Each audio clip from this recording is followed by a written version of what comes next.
어디서 천한 것이 감히 내 귀한 물건에 손을 대. 당장 이 도자기값 5천만 원 물어내. 몸으로 떼어도 평생 못 갚을 돈이니까. 짝하는 끔찍한 파열음이 화면을 뚫고 나올 듯 생생하게 울려 퍼집니다. 사람의 살과 살이 부딪히는 소리라고 하기에는 너무나도 섬뜩하고 묵직한 소리였습니다. 고막을 찢을 듯한 고함과 함께 힘없는 중년 여성이 비명도 지르지 못한 채 바닥으로 픽 쓰러집니다. 그녀의 뺨은 금세 시뻘겋게 부어올랐고 터진 입가에는 붉은 핏방울이 맺혀 뚝뚝 떨어집니다. 하지만 때린 사람은 분이 풀리지 않는지 쓰러져 있는 여성에게 삿대질하며 입에 담지 못할 모욕적인 말을 퍼붓습니다. 어디서 천한 것이 감히 내 귀한 물건에 손을 대. 당장 이 도자기값 5천만 원. 물어내. 몸으로 떼어도 평생 못 갚을 돈이니까. 표독스러운 눈빛으로 악을 쓰는 여자는 한강이 내려다 보이는 80억 원짜리 펜트하우스의 안주인 행세를 하는 시어머니 박 여사였습니다. 그리고 그 발 아래 바닥에 쓰러져 덜덜 떨고 있는 여자는 바로 그 며느리의 친정엄마인 명자 씨였습니다.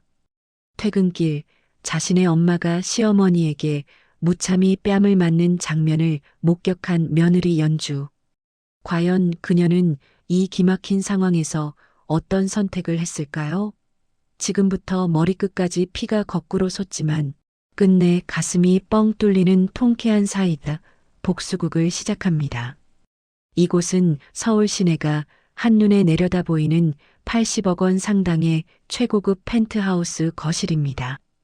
바닥은 윤기가 흐르는 이탈리아산 대리석으로 깔려 있고 천장에는 화려한 샹들리에가 번쩍이며 위용을 자랑하는 곳이죠. 평소라면 은은한 클래식 음악과 향긋한 커피 향이 흘러넘쳤을 이 우아한 공간이 지금은 숨조차 쉬기 힘든 살벌한 냉기로 가득 차 있습니다. 마치 폭풍우가 휩쓸고 간 자리처럼 거실 바닥에는 산산조각이 난 고가의 청자 파편들이 날카로운 이빨을 드러낸 채 어지럽게 흩어져 있습니다. 그리고 그 위태로운 파편들 한가운데에는 낡고해진 회색 티셔츠를 입은 여성이 죄인처럼 무릎을 꿇고 있었습니다. 가사 도우미 일을 하러 온 명자 씨는 차마 고개를 들지도 못한 채 연신 거친 손을 비비며 빌고 있었습니다. 평생 밭일과 식당 허드렛 일로 굵어진 손마디가 공포에 질려 파들파들 떨리고 있었죠. 사모님, 정말 죄송합니다.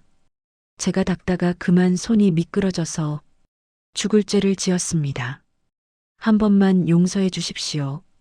애원하는 명자 씨의 목소리는 금방이라도 끊어질 듯 위태로웠습니다. 식은 땀으로 젖은 등은 한없이 작아 보였고 바닥을 짚은 손끝은 하얗게 질려 있었습니다. 하지만 그 앞 소파에 다리를 꼬고 앉은 시어머니 박 여사는 눈 하나 깜짝하지 않았습니다. 오히려 그 비굴한 모습이 역겨운 벌레라도 보는 듯 코를 막으며 표정을 잔뜩 일그러뜨렸죠. 박 여사는 최고급 실크 가운을 걸치고 10손가락마다 알 굵은 보석 반지를 끼고 있었습니다. 평소에도 사람을 부리는 데 있어 악랄하고 잔인하기로 소문이 자자했던 그녀였습니다. 박 여사는 테이블을 쾅 내리치며 소리를 질렀습니다. 죄송하면 다야. 이게 얼마짜린 줄이나 알고 감히 그 더러운 주둥이를 놀려. 내가 평생 남의 집 파출부짓을 해서 벌어도 구경도 못할 큰돈이야. 박 여사는 가난을 조롱하고 비하했습니다. 늙어서 주책맞게 남의 집 귀한 물건이나 깨먹고 교육을 어떻게 받은 거냐며 천한 것들은 이래서 집에 들이면 안 된다고 모욕을 줬습니다. 명자 씨는 쏟아지는 모욕감에 눈물이 핑 돌았지만 행여나 자신이 여기서 대들면 딸에게 해가 될까봐 입술을 피가 나도록 깨물며 꾹 참아야만 했습니다. 바로 그때였습니다. 현관문이 열리고 도어락이 해제되는 경쾌한 멜로디 소리가 들렸습니다. 하루 종일 회사 업무에 시달리다 지친 몸을 이끌고 들어오던 며느리 연주였습니다. 연주는 현관에 들어서자마자 느껴지는 험악하고 무거운 공기에 본능적으로 걸음을 멈췄습니다. 눈앞에 펼쳐진 광경은 충격 그 자체였습니다. 어머니, 무슨 일이세요? 도우미 아주머니께 너무 심하게 하시는 거 아니에요? 연주는 미간을 찌푸리며 거실 안쪽으로 급하게 발걸음을 옮겼습니다. 아무리 실수를 했다고 해도 연세 지긋한 분을 무릎 꿇리고 저렇게까지 모욕하는 건 도가 지나치다고 생각했기 때문입니다. 그런데 며느리의 목소리를 들은 박 여사가 자리에서 벌떡 일어나더니 분이 안 풀린다는 듯 씩씩거리며 무릎 꿇은 도우미에게 성큼성큼 다가갔습니다. 심하긴 뭐가 심해. 이 늙은 여편네가 정신을 못 차리니까 내가 훈육 좀 시켜야겠다. 박 여사는 말릴 새도 없이 망설임 없이 손을 높이 치켜들었습니다. 박 여사의 손바닥이 허공을 가르며 있는 힘껏 도우미의 뺨을 내리쳤습니다. 짝 하는 끔찍한 파열음이 넓은 거실을 쩌렁쩌렁 울렸습니다. 힘없이 맞은 도우미의 고개가 옆으로 획 돌아갔고 몸이 휘청거렸습니다. 연주는 비명을 지르며 달려갔습니다. 어머니, 지금 뭐 하시는 거예요? 연주는 서둘러 쓰러질 듯한 도우미를 부축하려 했습니다. 그런데 맞은 뺨을 감싸쥐며 천천히 고개를 드는 도우미의 얼굴을 마주한 순간 연주의 심장이 쿵하고 바닥으로 내려앉는 것만 같았습니다.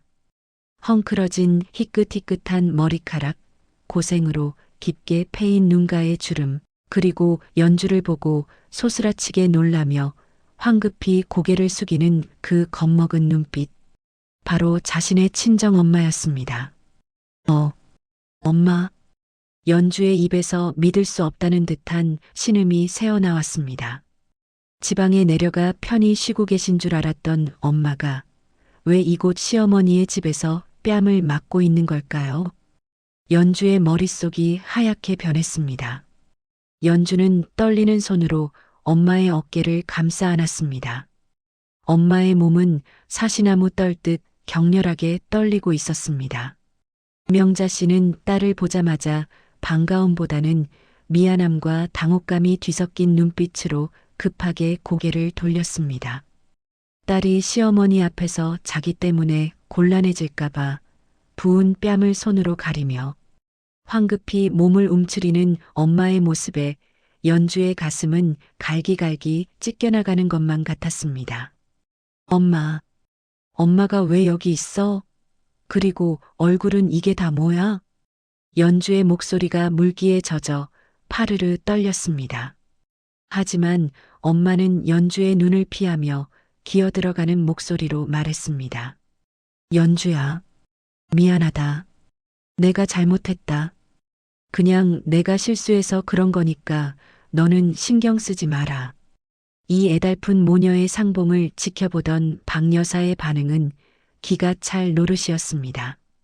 보통의 사람이라면 당황하거나 최소한 미안한 기색이라도 보여야 하는 게 정상일 겁니다. 하지만 박 여사는 전혀 그렇지 않았습니다.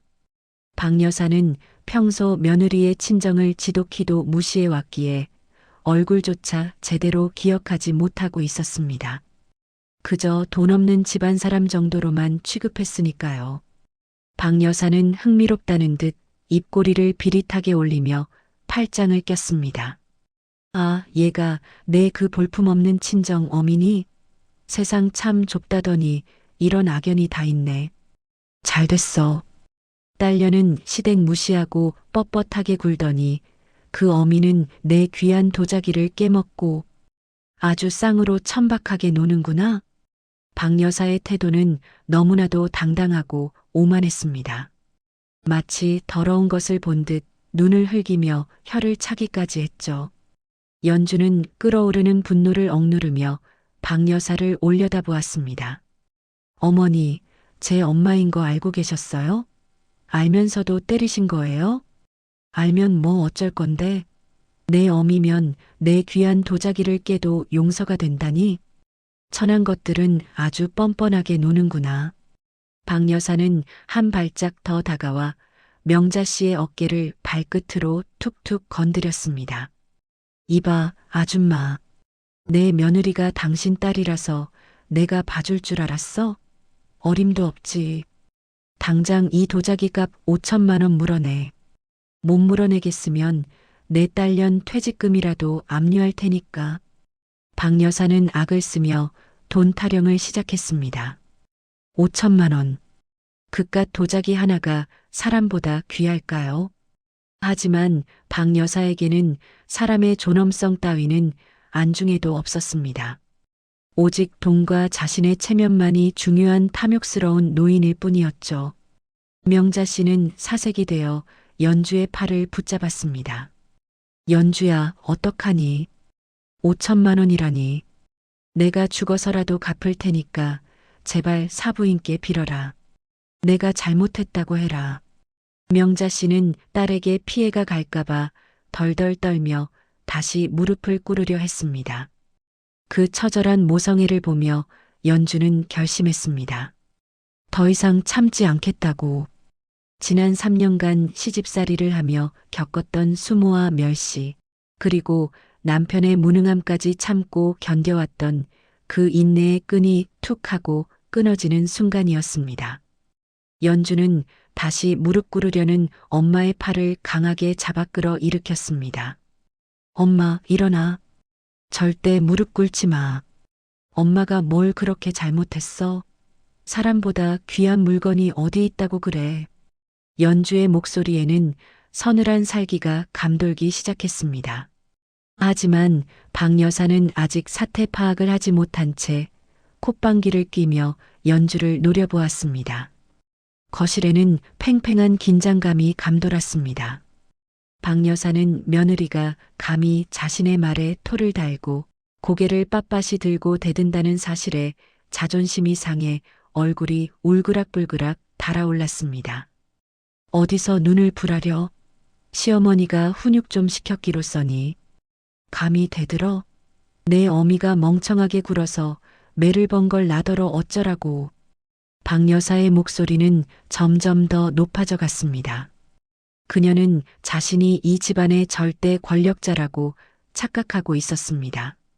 며느리 연주가 벌어오는 돈으로 호의호식하면서도 그 돈이 어디서 나오는지조차 잊어버린 멍청하고 탐욕스러운 인간이었죠.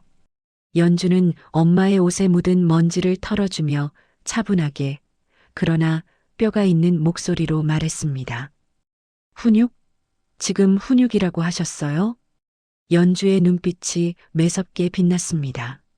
너무나 침착해서 오히려 공포스럽기까지 한 그 눈빛에 박 여사는 순간 흠칫 놀라 뒷걸음질 쳤습니다. 하지만 곧바로 기세등등하게 맞받아쳤습니다. 그래, 못 배운 티를 내길래 좀 가르쳤다. 왜 억울하니? 억울하면 너도 출세해서 80억 원짜리 집에 살아보든가. 쥐뿔도 없는 집안에서 시집 왔으면 납작 엎드려 살아도 모자랄 판에 파출부어미까지 달고 와서 내 집 물건을 박살내. 박 여사의 입에서 나오는 말들은 인간이 할 수 있는 말의 바닥을 보여주었습니다. 가난을 조롱하고 부모를 모욕하고 인격을 짓밟는 그 말들.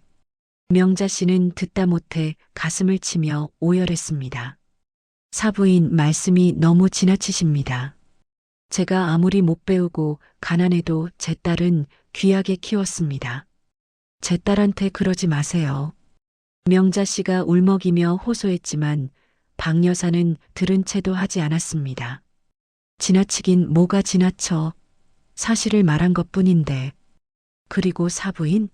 누가 당신 같은 거랑 사돈을 맺고 싶어서 맺은 줄 알아? 내 아들이 착해서 걷어준 거지. 연주는 헛웃음을 터뜨렸습니다. 하하하. 기가 막혀서 나오는 웃음이었습니다. 그 웃음소리가 어찌나 서늘한지 거실의 공기마저 얼어붙는 것 같았습니다. 박 여사가 쏘아붙였습니다. 뭐야? 실성했니? 왜 쪼개고 있어? 연주는 웃음을 뚝 그치고 표정을 싹 굳혔습니다. 그리고 품에서 휴대전화를 꺼내 어딘가로 전화를 걸었습니다. 신호음이 몇 번 가기도 전에 상대방이 전화를 받았습니다. 김 변호사님, 지금 당장 명도 소송 준비하세요. 네, 불법 점거자들 내보낼 겁니다. 경찰도 대동해 주시고요. 연주의 통화 내용에 박 여사의 눈이 휘둥그레졌습니다. 명도 소송? 불법 점거자? 도대체 무슨 소리를 하는 건지 이해할 수가 없었죠.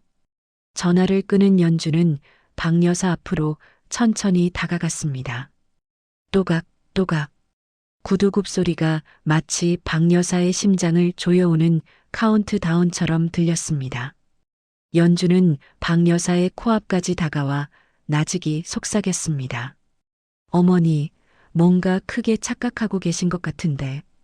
이 집 누구 명의로 되어 있는지 잊으셨어요? 연주의 질문에 박 여사는 당황한 기색이 역력했습니다. 누구 명의긴? 내 아들 명의지. 내가 혼수 좀 해왔다고 내 집인 줄 아니? 박 여사는 꽥 소리를 질렀지만 그 목소리에는 불안감이 잔뜩 묻어 있었습니다. 박 여사도 알고 있었던 겁니다.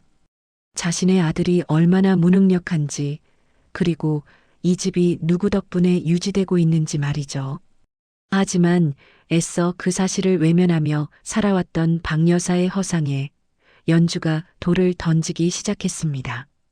연주의 차가운 선전포고에 거실의 공기는 순식간에 얼어붙었습니다. 박 여사는 방금 며느리가 내뱉은 말이 도무지 믿기지 않는다는 표정으로 눈을 껌뻑거렸습니다. 연주는 마치 죄인을 심판하는 재판관처럼 박 여사를 똑바로 응시하며 한 걸음 더 다가갔습니다. 그리고는 그동안 시어머니가 애써 외면하고 싶었던 혹은 잊고 싶었던 추악한 진실들을 하나하나 끄집어내기 시작했습니다. 아니요, 어머니. 그이 신용불량자잖아요. 어머니 도박빚 갚아주다가 파산 직전까지 간 거 제가 다 막아줬죠. 그리고 이 집? 작년에 남편이 사업한답시고 담보대출 무리하게 받으려다가 안 돼서 제 명의로 돌려놓고 제가 빚다 떠하는 거 기억 안 나세요? 연주의 목소리는 높지 않았지만 그 울림은 천둥보다 컸습니다. 팩트 하나하나가 박 여사의 가슴을 정통으로 찔렀기 때문이죠. 사실 박 여사도 알고 있었습니다. 아들이 사업 실패로 무너졌을 때 집안을 일으켜 세운 건 오로지 연주의 능력과 그녀가 친정 몰래 피땀 흘려 모아둔 자금이었다는 것을 말입니다. 이 집 대출 이자, 매달 나가는 관리비, 심지어 박 여사가 백화점에서 긁어대는 그 어마어마한 품위 유지비까지 전부 연주의 통장에서 나가고 있다는 사실을 모를 리가 없었겠죠. 하지만 박 여사는 그동안 며느리가 주는 돈을 당연한 조공처럼 여기며 살아왔던 것입니다. 박 여사의 눈동자가 지진이 난 듯 심하게 흔들리기 시작했습니다. 얼굴은 불그락푸르락 변해갔고 입술은 파르르 떨렸습니다. 자존심이 상할 대로 상한 그녀는 억지를 부리기 시작했습니다. 그게 무슨 상관이야? 부부 재산은 공동이지. 그리고 내가 내 시어머니인데 어디서 법 운운해? 참으로 기가 막힌 노릇입니다. 불리할 때만 가족을 찾고 유리할 때는 남보다 못하게 구는 이 이기적인 신보를 어찌하면 좋을까요? 연주는 기가 차다는 듯 헛웃음을 흘렸습니다. 공동재산이요? 결혼생활 3년 동안 제가 벌어온 돈이 50억 원입니다. 그쪽 아드님은 3년 내내 적자였고요. 기여도 따져볼까요? 아니면 지금 당장 이 집 등기부등본 떼서 보여드려요? 소유자란에 강연주 세 글자 선명하게 박혀 있는 거. 연주의 논리정연한 반박에 박 여사는 할 말을 잃고 꿀먹은 벙어리가 되었습니다. 오직 며느리 앞이라서 큰 소리쳤던 그 허세가 와르르 무너져 내리는 순간이었습니다. 연주는 한 발짝 더 다가가 박 여사를 내려다보았습니다. 그 눈빛은 더 이상 순종적인 며느리의 것이 아니었습니다. 자신의 영토를 침범한 적을 응징하려는 맹수의 눈빛과도 같았습니다. 이 집의 주인은 접니다. 그리고 제 허락 없이는 개미 새끼 한 마리도 못 들어와요. 하물며 내 엄마 뺨을 때린 범죄자가 발붙일 곳은 더더욱 없죠. 연주의 선언은 단호했고 그 어떤 반박도 허용하지 않겠다는 강력한 의지가 담겨 있었습니다. 옆에서 이 모든 상황을 지켜보던 명자 씨는 딸의 당당한 모습에 놀라움을 감추지 못하면서도 한편으로는 걱정스러운 마음에 안절부절 못하며 딸의 옷자락을 꼭 쥐고 있었습니다. 하지만 연주는 엄마의 손을 따뜻하게 감싸쥐며 이제는 물러서지 않겠다는 신호를 보냈습니다. 궁지에 몰린 쥐가 고양이를 문다고 했던가요? 박 여사의 얼굴은 수치심과 분노로 검붉게 달아올랐습니다. 평생을 갑으로 살아왔다고 착각했던 자신이 감히 며느리에게, 그것도 파출부 사돈이 보는 앞에서 이런 모욕을 당했다는 사실을 견딜 수가 없었던 모양입니다. 그녀는 이성적인 판단을 할 수 있는 상태가 아니었습니다. 그저 자신의 무너진 자존심을 세우기 위해 더 크고 난폭한 행동으로 며느리를 제압해야겠다는 1차원적인 생각뿐이었겠죠. 박 여사의 호흡이 거칠어지고 눈에는 핏발이 서기 시작했습니다. 그녀는 부들부들 떨리는 손으로 삿대질을 하며 악을 썼습니다. 이 건방진 년이 어디서 돈 좀 번다고 유세를 떨어? 내가 내 시어머니야. 하늘 같은 시어머니. 박 여사는 고래고래 소리를 질렀습니다. 말이 통하지 않는다는 것을 보여주는 전형적인 추태였습니다. 돈 좀 번다고 유세를 떠는 게 아니라 그 돈으로 먹여 살려준 은혜도 모르는 시어머니에게 정당한 권리를 주장하는 것뿐인데 말이죠. 박 여사는 분을 이기지 못하고 다시 한번 손을 높이 쳐들었습니다. 아까 명자 씨를 때렸던 바로 그 손이었습니다. 그녀의 손바닥이 이번에는 연주의 뺨을 향해 매섭게 날아왔습니다. 명자 씨는 비명을 지르며 눈을 질끈 감았습니다. 안 돼, 연주야. 하지만 이번 상황은 아까와는 완전히 달랐습니다. 연주는 이미 모든 상황을 예의주시하고 있었으니까요. 연주는 날아오는 박 여사의 팔목을 허공에서 낚아챘습니다. 탁 하는 소리와 함께 박 여사의 팔이 연주의 소나기에 잡혔습니다. 연주의 악력은 상상 이상으로 강했습니다. 그동안 참아왔던 분노가 손끝에 모두 실려 있었기 때문일까요? 꽉 쥐어진 손목에 박 여사가 비명을 질렀습니다. 아, 이거 안 나? 감히 시어머니 몸에 손을 대? 박 여사는 발악했습니다. 하지만 연주는 눈 하나 깜짝하지 않았습니다. 오히려 잡은 손목을 더 강하게 비틀며 싸늘하게 쏘아붙였습니다. 하늘, 웃기지 마세요. 당신은 그냥 내 집에 얹혀 사는 기생충일 뿐이야. 연주의 입에서 나온 기생충이라는 단어는 박 여사의 뇌리에 깊숙이 박혔습니다. 그 어떤 욕설보다도 치명적이고 모욕적인, 그러나 부정할 수 없는 현실을 꼬집는 단어였죠. 박 여사는 고통과 충격으로 입을 떡 벌린 채 아무 말도 하지 못했습니다. 자신이 휘두르던 폭력이 더 이상 통하지 않는다는 공포감, 그리고 며느리의 눈에서 뿜어져 나오는 살기에 압도당한 것입니다. 거실의 공기는 팽팽하게 당겨진 활시위처럼 금방이라도 끊어질 듯 위태로웠습니다. 연주의 손에 잡힌 박 여사의 팔이 파들파들 떨리고 두 여자의 시선이 허공에서 불꽃 튀게 부딪혔습니다. 이것은 단순한 고부 갈등이 아니었습니다. 선과 악 그리고 오만과 심판의 대결이었습니다. 연주는 잡고 있던 박 여사의 팔을 거칠게 뿌리쳤습니다. 그 반동으로 박 여사가 휘청거리며 중심을 잃었습니다. 연주는 그 틈을 놓치지 않았습니다. 지난 3년간 가슴속에 켜켜이 쌓아두었던 울분, 시집살이의 서름, 그리고 오늘 내 엄마가 당한 그 끔찍한 수모를 갚아주기 위해 연주는 오른손을 높이 들어 올렸습니다. 망설임은 없었습니다. 아니, 망설여서도 안 되는 순간이었습니다. 지금 이 순간 연주는 며느리가 아니라 억울하게 맞은 피해자의 딸로서 심판대에 선 것입니다.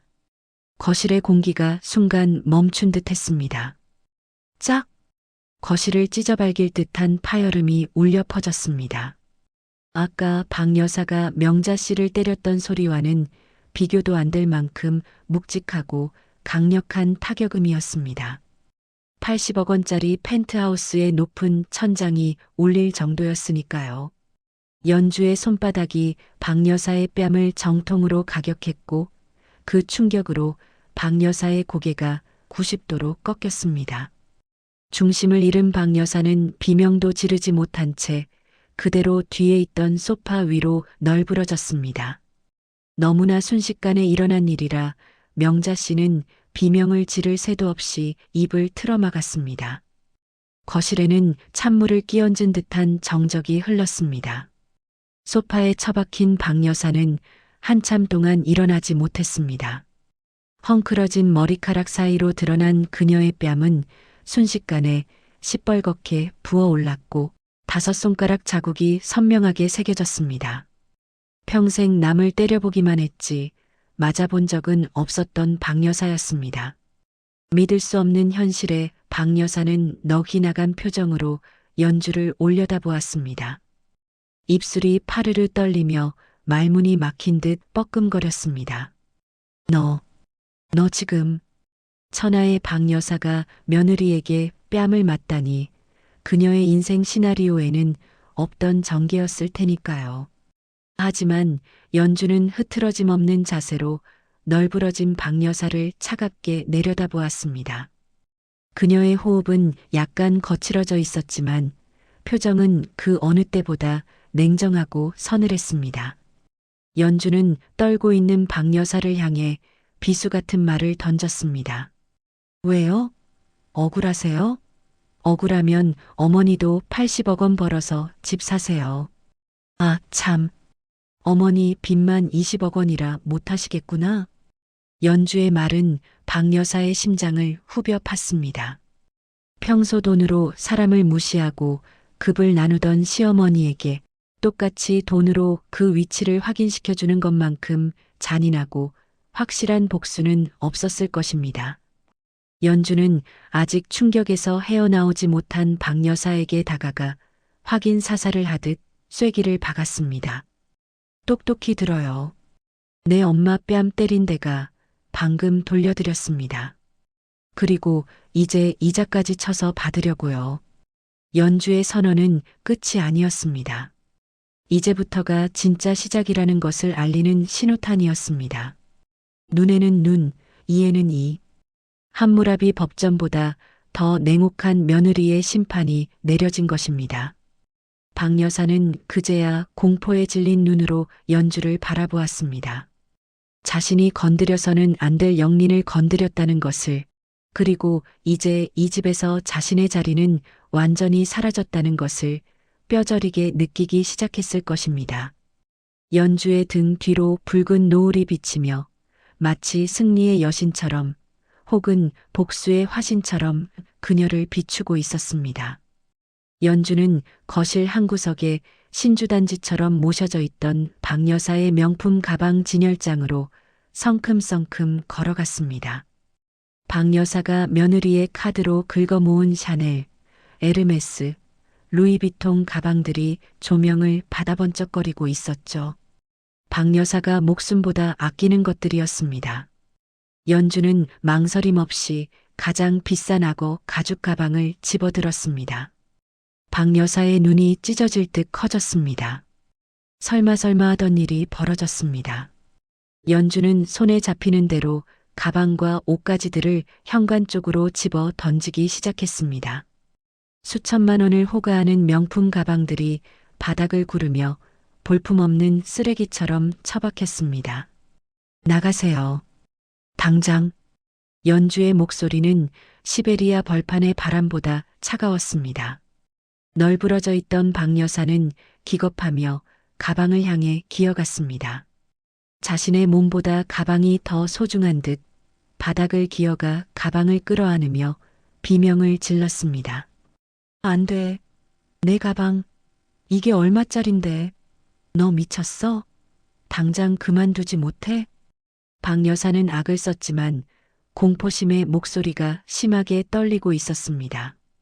연주는 아랑곳하지 않고 옷장에서 박 여사가 아끼는 밍크 코트와 보석 한 가지 꺼내 현관으로 내던졌습니다. 와장창 하는 소리와 함께 보석함이 열리고 진주 목걸이와 다이아몬드 반지들이 사방으로 흩어졌습니다. 뭐, 너 지금 제정신이야? 내가 갈 데가 어디 있다고. 시어머니를 내쫓는 페르나가 세상에 어디 있어. 박 여사는 바닥을 치며 통곡했습니다. 갈 곳 없는 노인네 흉내를 내며 동정심을 유발하려 했지만 연주에게는 통하지 않았습니다. 연주는 가소롭다는 듯 박 여사를 내려다보며 차갑게 쏘아붙였습니다. 그건 알 바 아니죠. 찜질방을 가시든 길바닥에 나앉으시든. 아드님한테 전화해 보세요. 지금쯤 그 사람 법인 카드도 다 정지됐을 테니까 둘이 손잡고 무료 급식소라도 알아보시는 게 빠를 겁니다. 연주는 박 여사의 애원 따위는 들리지 않는다는 듯 거실 벽면에 붙은 인터폰으로 다가갔습니다. 그리고는 경비실 호출 버튼을 눌렀습니다. 잠시 후 연결음이 들리자 연주는 사무적인 말투로 지시했습니다. 네, 보안팀이죠? 지금 펜트하우스에 무단주거 침입자들이 난동을 부리고 있습니다. 지금 당장 올라오셔서 끌어내주세요. 네, 경찰 신고도 같이 부탁드립니다. 인터폰을 끄는 연주는 다시 명자 씨에게 다가가 부들부들 떨고 있는 엄마의 어깨를 감싸 안았습니다. 명자 씨는 이 사단이 난 것이 모두 자신 탓인 것만 같아 고개를 들지 못하고 있었습니다.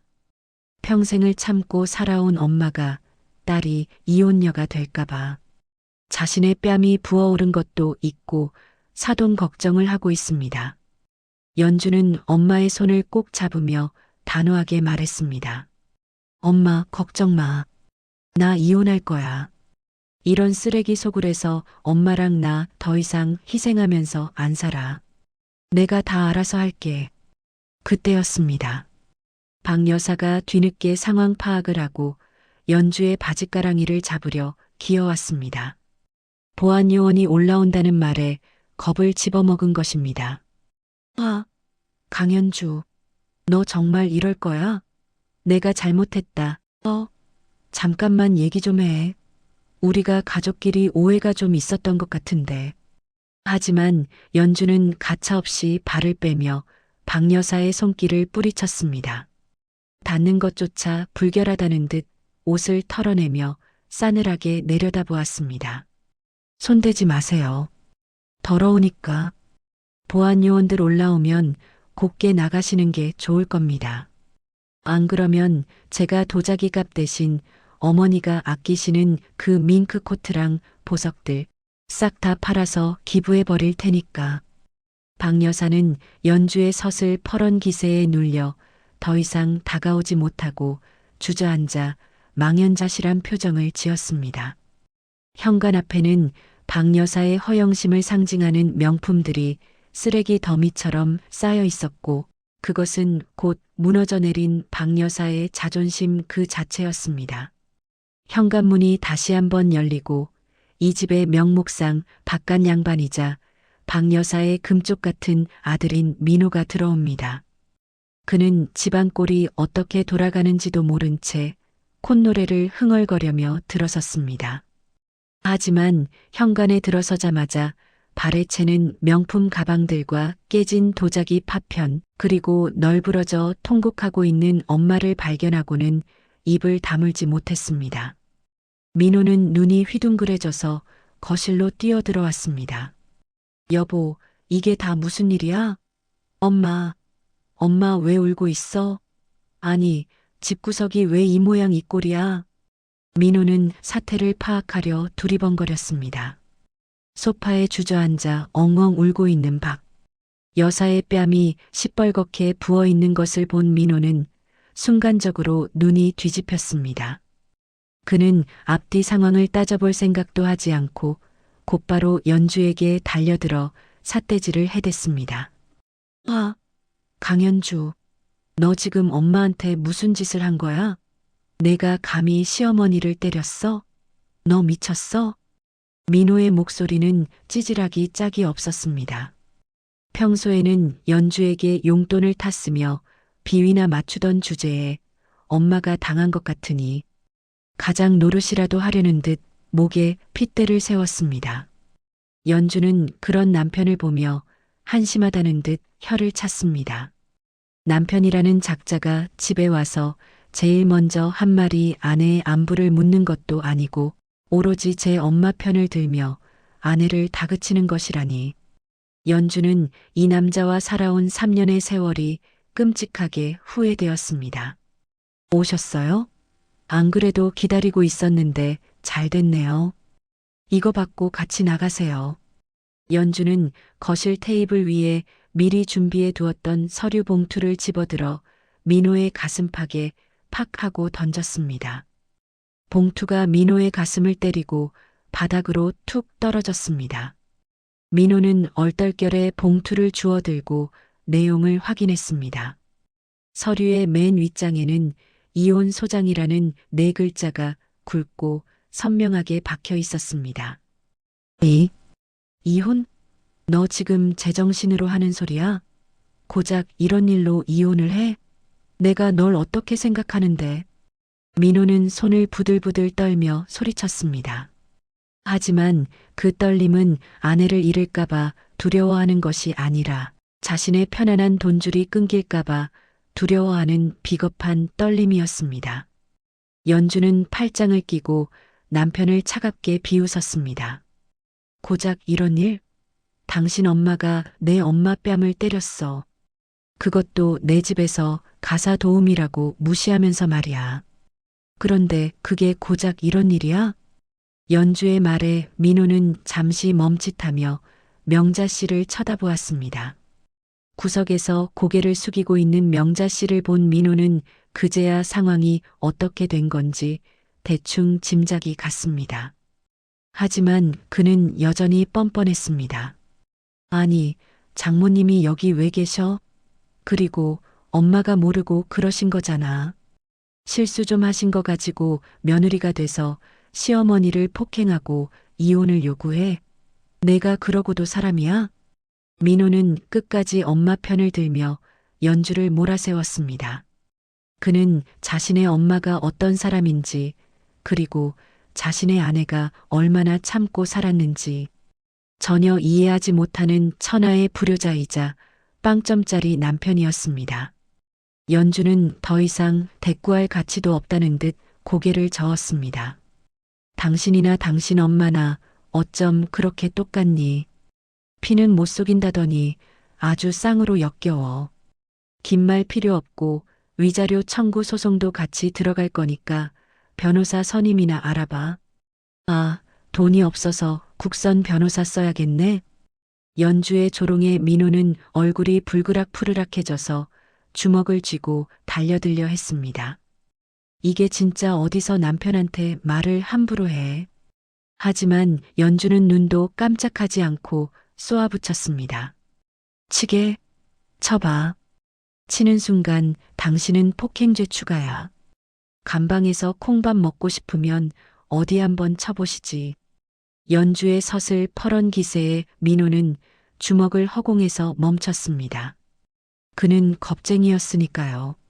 연주는 그런 민호를 경멸 어린 눈빛으로 바라보며 손가락으로 현관을 가리켰습니다. 꺼져. 내 집에서 당장. 띵동하는 벨소리와 함께 건장한 체격의 아파트 보안 요원들이 들이닥쳤습니다. 연주가 호출한 지 5분도 채 되지 않아 도착한 것입니다. 검은색 정장을 입은 보안 요원 3명이 거실로 들어서자 집안의 공기는 더욱 무겁게 가라앉았습니다. 난장판이 된 거실과 흥분한 민호, 그리고 바닥에 주저앉은 박 여사를 본 보안 요원들은 신속하게 상황을 파악했습니다. 신고받고 왔습니다. 강현주 입주민님, 이분들이 맞습니까? 보안 팀장이 정중하게 묻자 연주는 고개를 끄덕이며 차갑게 대답했습니다. 네, 맞아요. 제 허락 없이 무단으로 점거하고 있는 사람들이에요. 당장 내보내주세요. 물리력을 써서라도요. 연주의 지시가 떨어지자마자 보안 요원들은 박 여사와 민호에게 다가갔습니다. 선생님, 그리고 사모님, 지금 당장 퇴거해 주십시오. 계속 버티시면 업무방해 및 주거침입 현행범으로 경찰에 인계할 수밖에 없습니다. 보안 팀장의 경고에 박 여사는 기겁하며 소리를 질렀습니다. 이거 안 나? 내가 누군지 알아? 이 아파트 입주민 대표 회장 친구야. 감히 누구 몸에 손을 대. 박 여사는 발악하며 보안 요원의 팔을 물어뜯으려 했지만 건장한 요원들에게는 역부족이었습니다. 요원들은 능숙하게 박 여사의 양팔을 제 앞에 일으켜 세웠습니다. 옆에 있던 민호 역시 저항하려 했지만 순식간에 제압당해 팔이 뒤로 꺾였습니다. 아, 팔 부러져. 이거 안 나? 너네 내가 가만 안 둘 거야. 강현주, 너 진짜 후회 안 해? 민호는 끌려나가면서도 고개를 돌려 연주에게 악담을 퍼부었습니다. 하지만 연주는 그들을 쳐다보지도 않고 명자 씨의 등을 토닥이고 있었습니다. 보안 요원들은 박 여사와 민호를 짐짝처럼 끌고 현관 밖으로 나갔습니다. 복도에는 이미 소란을 듣고 나온 이웃 주민들이 웅성거리며 구경하고 있었죠. 어머, 저 집 무슨 일이야? 시어머니가 며느리 친정엄마를 때렸대. 세상에, 저런 콩가루 집안이 다 있어? 남자도 쫓겨나나 봐. 꼴 좋다. 주민들의 수군거리는 소리가 귓가에 쟁쟁하게 울렸습니다. 박 여사는 고개를 푹 숙이고 싶었지만 양팔이 잡혀 있어 그럴 수도 없었습니다. 평소 입주민들에게 고상한 척, 있는 척은 다 했던 그녀였기에 이 공개적인 망신은 죽기보다 더한 고통이었을 겁니다.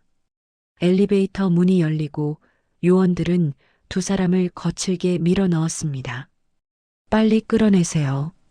더 이상 내 집에서 숨 쉬는 것도 역겨우니까.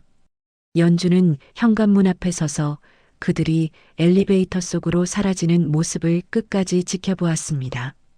닫히는 엘리베이터 문 사이로 박 여사의 절망적인 눈빛과 민호의 분노에 찬 얼굴이 보였다가 이내 쿵 하는 소리와 함께 시야에서 사라졌습니다.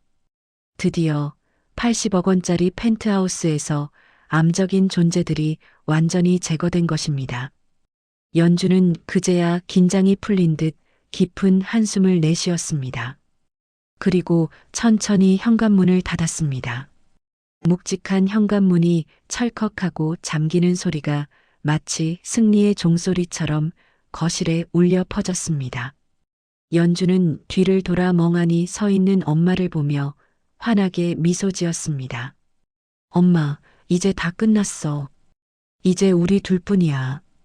거실 통창으로 들어오는 붉은 노을이 두 모녀를 따뜻하게 감싸 안았습니다. 지긋지긋했던 시집살이와 가난의 굴레를 벗어던지고 진정한 자유를 맞이한 순간이었습니다. 폭풍이 휩쓸고 지나간 펜트하우스 거실에는 이제 고요한 정적만이 감돌고 있습니다. 시끄러운 고함과 깨지는 소리, 그리고 악다구니가 사라진 자리에 남은 것은 오직 두 모녀의 거친 숨소리뿐이었습니다. 연주는 바들바들 떨고 있는 명자 씨를 부축해 안방에 있는 최고급 가죽 소파에 앉혔습니다. 평생 밭일과 식당일로 거칠어진 엄마의 몸은 깃털처럼 가벼웠습니다. 연주는 부엌으로 달려가 냉장고에서 얼음을 꺼내 수건에 감쌌습니다. 그리고 다시 엄마에게 돌아와 붉게 부어오른 뺨에 조심스럽게 얼음 주머니를 갖다 댔습니다. 차가운 냉기가 닿자 명자 씨가 흠칫하며 몸을 움츠렸습니다. 아! 명자 씨의 입에서 앓는 소리가 새어나왔습니다. 그 소리에 연주의 가슴은 천갈래 만갈래 찢어지는 듯 했습니다. 세상 그 누구보다 귀하게 모셔도 부족한 엄마인데 내 집에서 그것도 내가 시어머니라고 불렀던 사람에게 이런 짐승만도 못한 대접을 받았다니. 연주는 끓어오르는 분노와 죄책감에 눈시울이 붉어졌습니다. 엄마의 얼굴을 자세히 들여다보니 눈가에는 언제 생겼는지 모를 깊은 주름이 패여 있고 머리카락은 염색할 시기를 놓쳐 하얗게 새어 있었습니다. 그동안 자신은 성공하겠다고 앞만 보고 달리느라 정작 뒤에서 묵묵히 희생해 온 엄마의 늙어가는 모습을 제대로 들여다본 적이 없었던 것입니다. 엄마, 많이 아프지? 미안해. 정말 미안해. 내가 미리 알았어야 했는데. 내가 엄마 이런 꼴 당하게 만들었어. 연주는 엄마의 무릎에 얼굴을 묻고 흐느꼈습니다. 하지만 명자 씨는 오히려 딸의 머리를 쓰다듬으며 달래주었습니다. 아니다, 연주야. 내가 뭐가 미안하니. 다 이 못난 어미 탓이다. 내가 그냥 시골에 얌전히 있을 걸 괜히 돈 좀 벌어보겠다고 서울 올라와서 이 사단을 만들었구나. 사부인. 아니, 그분 말씀이 다 맞다. 내가 주제넘게 굴어서 내 앞길을 막은 것 같아 겁이 나는구나. 명자 씨는 뺨을 맞고 쫓겨난 그 순간에도 오로지 딸 걱정뿐이었습니다. 혹여나 자신 때문에 딸이 이혼을 당하고 흠이 잡힐까봐 전전긍긍하는 그 바보 같은 모성애에 연주는 더 크게 오열했습니다. 엄마, 제발 그런 소리 좀 하지 마. 엄마가 뭘 잘못해? 잘못은 그 사람들이 했어. 사람을 때리고 무시한 그 인간들이 나쁜 거라고. 그리고 나 이혼할 거야. 아니, 이미 했어. 그러니까 내 걱정은 하지 마. 연주는 고개를 들고 단호하게 말했습니다. 눈물 젖은 딸의 눈빛을 본 명자 씨는 그제야 안도의 한숨을 내쉬었습니다. 딸이 기죽지 않고 당당하게 맞선 것이 한편으로는 대견하고 한편으로는 안쓰러웠던 것입니다. 그래, 우리 연주가 그렇다면 그런 거겠지. 그런데 이 집은 정말 내 집인 게냐? 아까 그 사람들이 꼼짝 못하고 쫓겨나던데. 명자 씨는 휘황찬란한 펜트하우스를 둘러보며 믿기지 않는다는 듯 물었습니다. 낡은 단칸방에서 시작해 이렇게 성공한 딸이 자랑스럽기도 했지만 그 과정에서 얼마나 많은 고생을 했을지 짐작이 갔기에 마음이 짠했습니다. 연주는 엄마의 거친 손을 자신의 두 손으로 꼭 감싸쥐었습니다. 엄마의 손바닥은 굳은 살이 박여 딱딱하고 거칠었지만 연주에게는 세상에서 가장 따뜻하고 부드러운 손이었습니다. 응, 내 집이야. 엄마가 나 공부시킨다고 밤낮으로 일해서 만든 그 밑거름으로 산 집이야. 그러니까 이 집의 진짜 주인은 엄마나 다름없어. 이제 여기서 나랑 같이 살자. 빨래, 청소 봐. 아무것도 하지 마. 손에 물 한 방울 안 묻히게 해줄게. 여왕처럼, 아니 황제처럼 모실 거야. 그동안 엄마가 나한테 해준 거 내가 다 갚을 때까지 건강하게 내 옆에만 있어줘. 연주의 진심 어린 고백에 명자 씨의 눈에서도 참았던 눈물이 터져 나왔습니다. 지난 세월의 서름과 고생이 딸의 따뜻한 말 한마디에 눈 녹듯 사라지는 순간이었습니다. 모녀는 서로를 끌어안고 한참을 울었습니다. 거실 통창 너머로 붉게 타오르는 노을이 두 사람을 비추고 있었습니다. 그 노을빛은 마치 그들의 지난 상처를 태워 없애고 새로운 희망을 약속하는 징표처럼 보였습니다. 한편 쫓겨난 박 여사와 민호의 상황은 처참하기 그지없었습니다. 보안 요원들에게 짐짝처럼 끌려 나온 두 사람은 아파트 단지 밖 길바닥에 내동댕이 쳐졌습니다. 지나가던 사람들이 힐끔거리며 쳐다봤지만 창피함을 느낄 겨를도 없었습니다. 당장 오늘 밤 잘 곳이 없었으니까요. 박 여사는 헝클어진 머리를 대충 정리하며 민호에게 소리쳤습니다.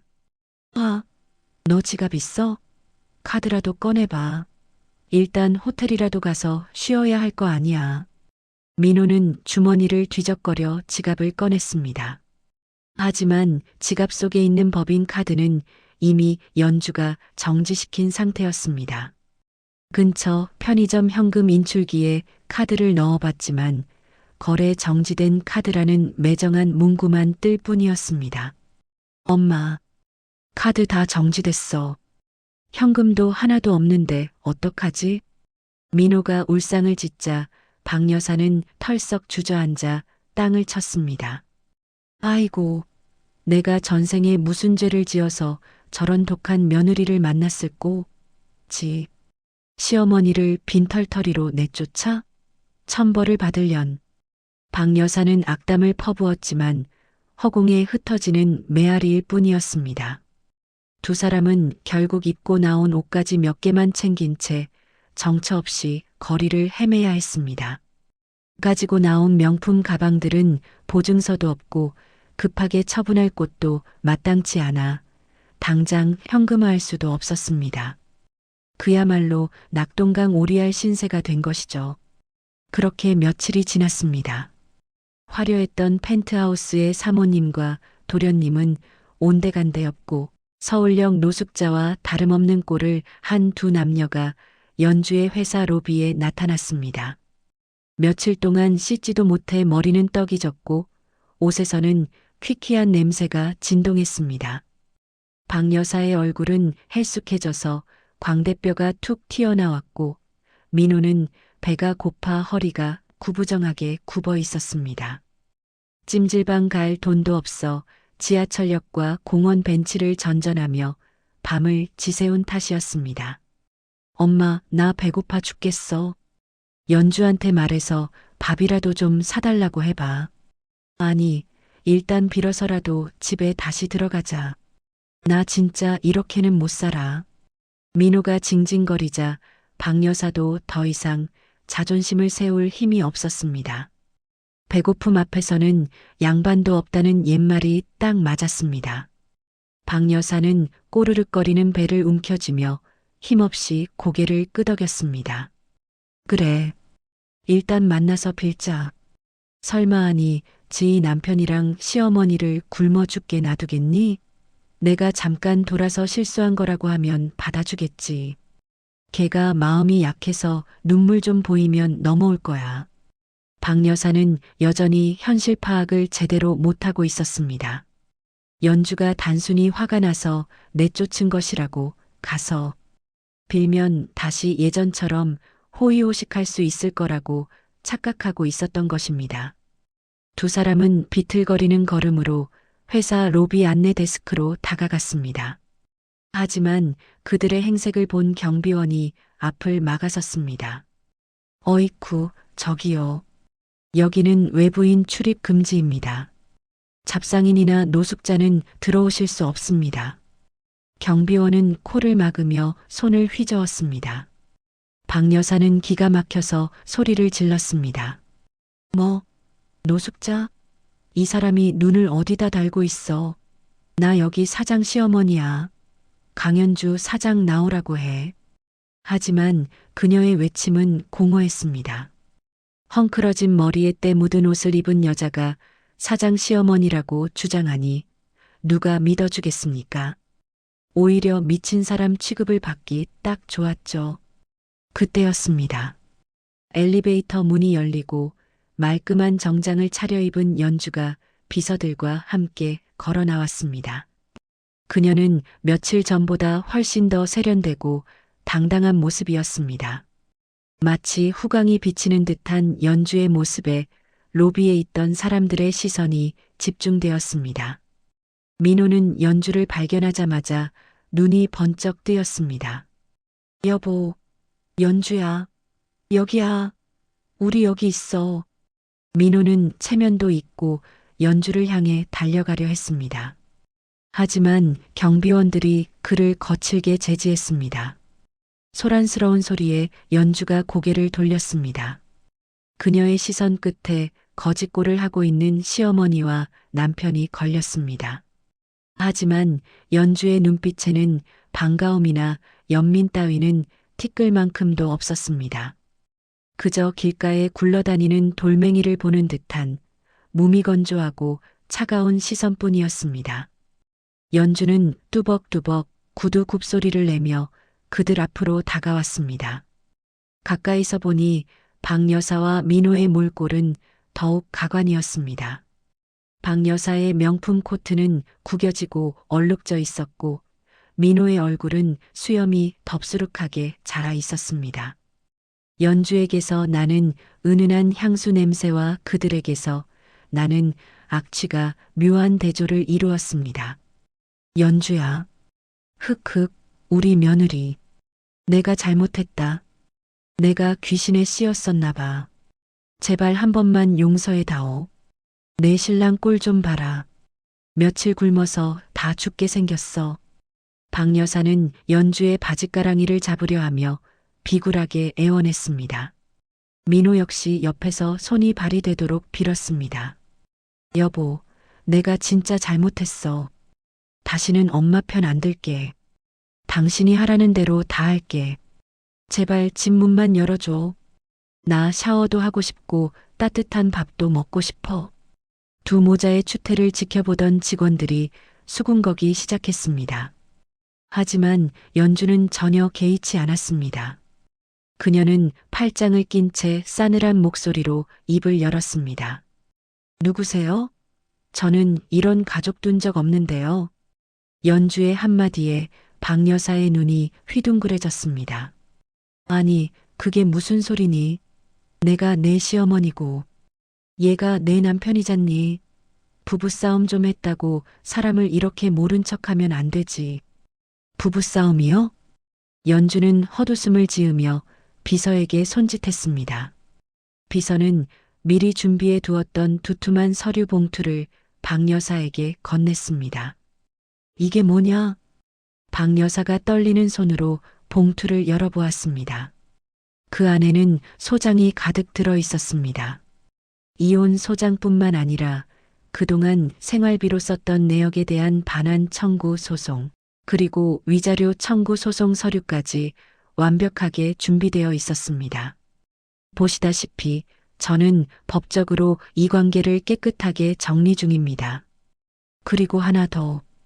그동안 제가 드린 생활비, 품위 유지비, 그리고 남편 사업비 갚아준 것까지 전부 대여금으로 처리해서 반환 소송 걸었습니다. 증빙 자료는 차고 넘치니까 빠져나갈 생각 마세요. 연주의 말은 청천벽력과도 같았습니다. 빈털터리로 쫓겨난 것도 모자라 수십억 원의 빚더미에 앉게 생겼으니 말입니다. 민호는 다리에 힘이 풀려 주저앉고 말았습니다. 연주야. 너무하다. 우리가 남도 아니고 어떻게 이렇게까지 해? 사랑했던 사이잖아. 민호의 입에서 나온 사랑이라는 단어에 연주는 참을 수 없는 역겨움을 느꼈습니다. 사랑? 내 엄마 뺨 때리고 쫓아내려던 인간들이 사랑을 입에 올려? 당신들이 한 짓은 사랑이 아니라 착취였어. 기생충처럼 내 등골 빼먹으면서 정작 내가 가장 소중하게 생각하는 우리 엄마는 무시했잖아. 그 대가는 톡톡히 치러야지. 연주는 냉정하게 말을 이었습니다. 앞으로 내 회사 근처에 얼씬도 하지 마세요. 한 번만 더 찾아오면 접근 금지 가처분 신청하고 스토킹으로 신고할 겁니다. 그리고 법원 출석 요구서 날아가면 꼬박꼬박 나오세요. 변호사 비용이라도 벌려면 지금 당장 가서 폐지라도 줍는 게 좋을 겁니다. 연주는 마지막으로 경비원들에게 지시했습니다. 이 사람들 다시는 로비에 발도 못 붙이게 하세요. 내보내요. 경비원들은 기다렸다는 듯이 박 여사와 민호의 팔을 잡고 질질 끌고 나갔습니다. 두 사람의 처절한 절규가 로비에 울려 퍼졌지만 연주는 뒤도 돌아보지 않았습니다. 그녀는 당당하게 엘리베이터에 올라탔습니다. 닫히는 문틈 사이로 바닥에 내동댕이 쳐진 전 남편과 전 시어머니의 비참한 모습이 보였습니다. 그것은 연주가 지난 3년간 흘렸던 눈물의 대가이자 인과응보의 완벽한 결말이었습니다. 시커먼 먹구름이 물러간 뒤에 비치는 햇살이 더 눈부시듯 연주와 명자 씨의 삶에도 찬란한 봄날이 찾아왔습니다. 연주는 그동안 고생만 했던 엄마를 위해 특별한 하루를 준비했습니다. 두 사람은 서울 강남의 한 명품 백화점 VIP 라운지에 앉아 있었습니다.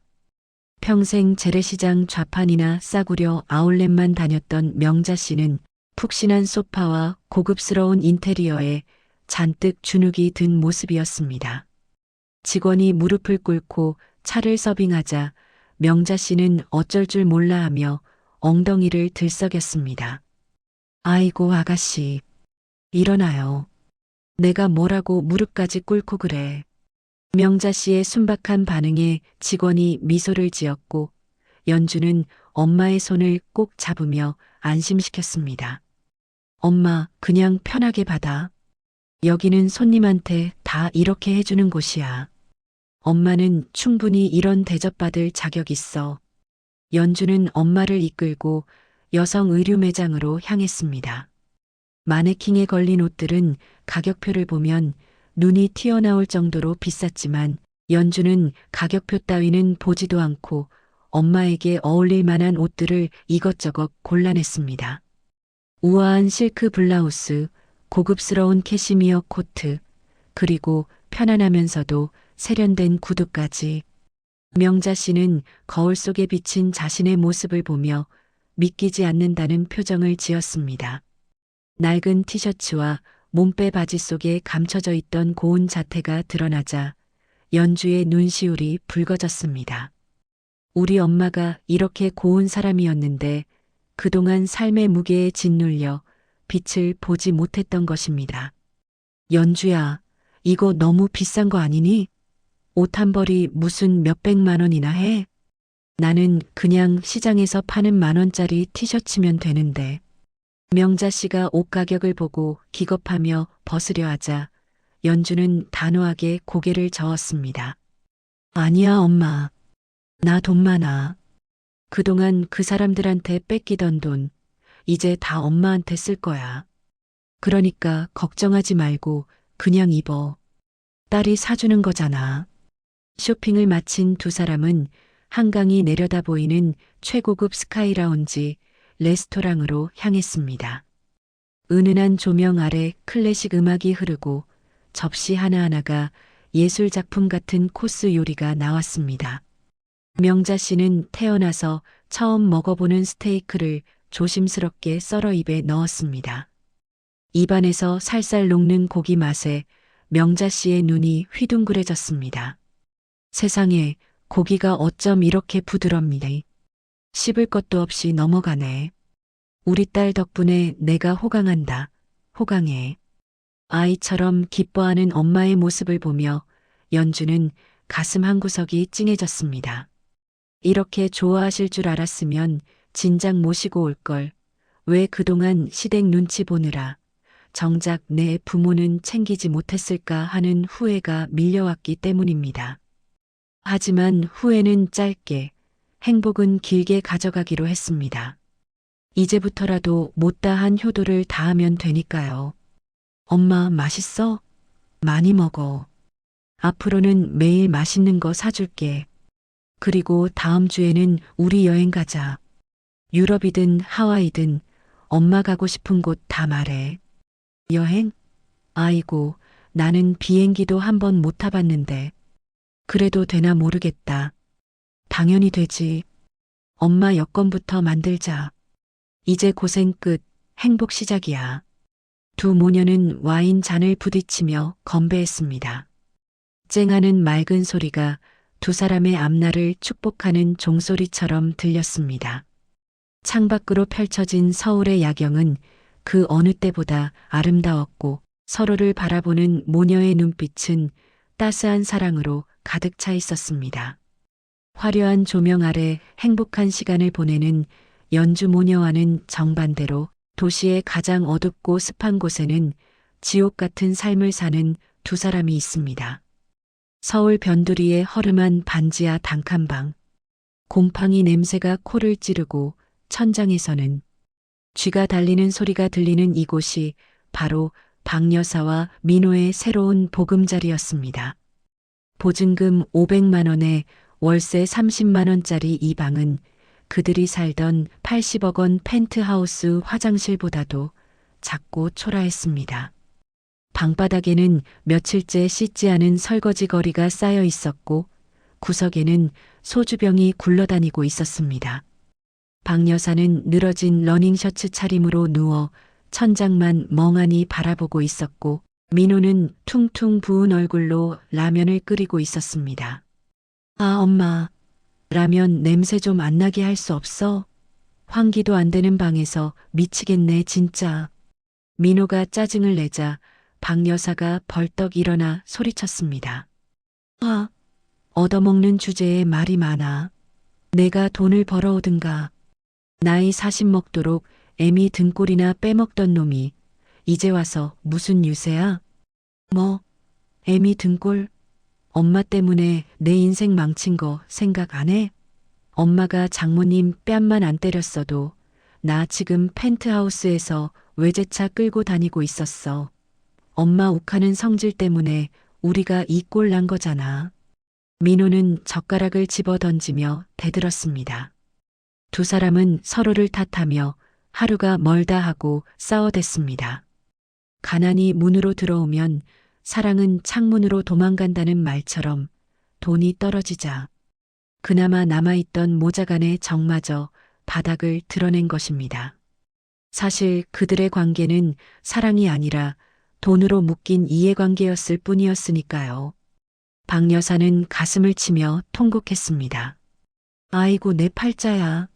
내가 전생에 무슨 죄를 지어서 저런 놈을 낳았을꼬. 며느리한테 쫓겨나고 아들놈한테 구박받고 내가 죽어야지, 죽어야 해. 하지만 죽을 용기는 없었습니다. 어떻게든 살아보려고 식당 설거지 자리라도 알아봤지만 평생 손에 물 한 방울 안 묻히고 살아온 그녀가 할 수 있는 일은 아무것도 없었습니다. 거친 주방 이모들에게 욕만 먹고 쫓겨나기 일쑤였죠. 설상가상으로 연주가 건 소송들이 하나둘 판결이 나기 시작했습니다. 법원은 박 여사와 민호에게 그동안 연주가 부담했던 생활비와 채무 변제금 그리고 위자료까지 합쳐 총 25억 원을 배상하라는 판결을 내렸습니다. 25억 원이라니 우리 몸을 팔아도 못 갚아. 판결문을 받아든 민호는 망연자실하여 주저앉았습니다. 이제 그들은 평생 빚쟁이들에게 쫓기며 신용불량자로 숨어 살아야 하는 처지가 된 것입니다. 한때는 며느리를 하녀 부리듯 하며 호의호식했던 그들이지만 이제는 하루 한 끼 해결하기도 힘든 비참한 인생으로 전락했습니다. 박 여사와 민호는 눅눅한 방바닥에 누워 서로 등을 돌렸습니다. 추위와 배고픔, 그리고 무엇보다 견디기 힘든 것은 과거의 영화를 잃어버렸다는 상실감과 후회였습니다. 하지만 후회하기엔 이미 너무 늦어버렸습니다. 인과응보, 뿌린 대로 거둔다는 세상의 이치가 이토록 명확하게 증명되는 순간이었습니다. 계절이 바뀌어 어느덧 따스한 봄바람이 불어오는 5월입니다. 한강이 한눈에 내려다 보이는 80억 원 펜트하우스의 넓은 테라스에는 형형색색의 꽃들이 만발해 있었습니다. 연주는 이곳을 엄마가 좋아하는 꽃들로 가득 채워 작은 정원으로 꾸몄습니다. 따사로운 햇살 아래 연주와 명자 씨가 마주 앉아 차를 마시고 있습니다. 명자 씨의 얼굴은 몰라보게 좋아졌습니다. 푹 꺼졌던 볼에는 살이 올랐고 칙칙했던 피부는 윤기가 흘렀습니다. 무엇보다 늘 주눅 들어 있던 눈빛이 이제는 편안하고 여유로워 보였습니다. 아따, 차 맛 좋다. 이 꽃향기 맡으면서 마시니까 신선 노름이 따로 없네. 명자 씨가 찻잔을 내려놓으며 활짝 웃었습니다. 그 미소를 보는 연주의 얼굴에도 잔잔한 미소가 번졌습니다. 엄마, 요즘 배우는 꽃꽂이 수업은 재미있어? 친구들도 많이 사귀었지? 그럼 다들 점잖고 좋은 분들이더라. 나보고 딸 잘 키웠다고 얼마나 부러워하는지 모른다. 내가 살다 이런 호사를 다 누려본다. 명자 씨는 딸의 손을 잡으며 행복해했습니다. 지난날의 상처는 이제 훈장처럼 남았을 뿐 더 이상 그들을 괴롭히지 못했습니다. 연주는 테라스 난간에 기대어 유유히 흐르는 한강을 바라보았습니다. 강물은 말없이 흐르며 모든 것을 씻겨내려 보내고 있었습니다. 시어머니의 독설도, 남편의 배신도, 그리고 가난했던 시절의 서름도 저 강물처럼 흘러갔습니다. 엄마, 나 이제야 진짜 숨 쉬는 것 같아. 예전에는 이 넓은 집이 감옥처럼 답답했는데, 이제는 세상에서 제일 포근한 우리 집 같아. 그래, 집이라는 게 별거 있니? 마음 편하고 사랑하는 사람끼리 오순도순 살면 그게 천국이지. 너 덕분에 내 남은 인생은 덤으로 사는 것 같다. 고맙다, 우리 딸. 내가 더 고맙지. 나 안 버리고 이렇게 훌륭하게 키워줘서. 사랑해, 엄마. 두 모녀는 서로를 바라보며 따뜻하게 웃었습니다. 그 웃음 속에는 어떤 시련이 와도 서로를 지켜주겠다는 단단한 믿음이 담겨 있었습니다. 펜트하우스의 거실에는 평화로운 클래식 음악이 흐르고 테라스에는 꽃향기가 그윽하게 퍼졌습니다. 악인들은 사라지고 선한 사람들이 승리하여 누리는 이 평화야말로 진정한 의미의 해피엔딩이었습니다. 권선징악의 통쾌함 끝에 찾아온 이 평온한 오후, 연주와 명자 씨의 행복은 앞으로도 영원할 것입니다. 오늘 사연 어떠셨나요? 이야기를 끝까지 들은 분이 계시다면 잘 들었다고 댓글 하나만 남겨주세요. 시작하기 전에 구독과 좋아요 눌러주시면 새로운 사연이 도착하는 순간 가장 먼저 따뜻한 사연을 전해드릴게요. 또 어디에서 듣고 계신지 댓글로 남겨주시면 그곳까지 마음을 담아 행운과 행복과 기쁨으로 가득 찬 하루 되길 기원하겠습니다. 선생님의 댓글은 누군가에게는 큰 위로가 됩니다. 감사합니다.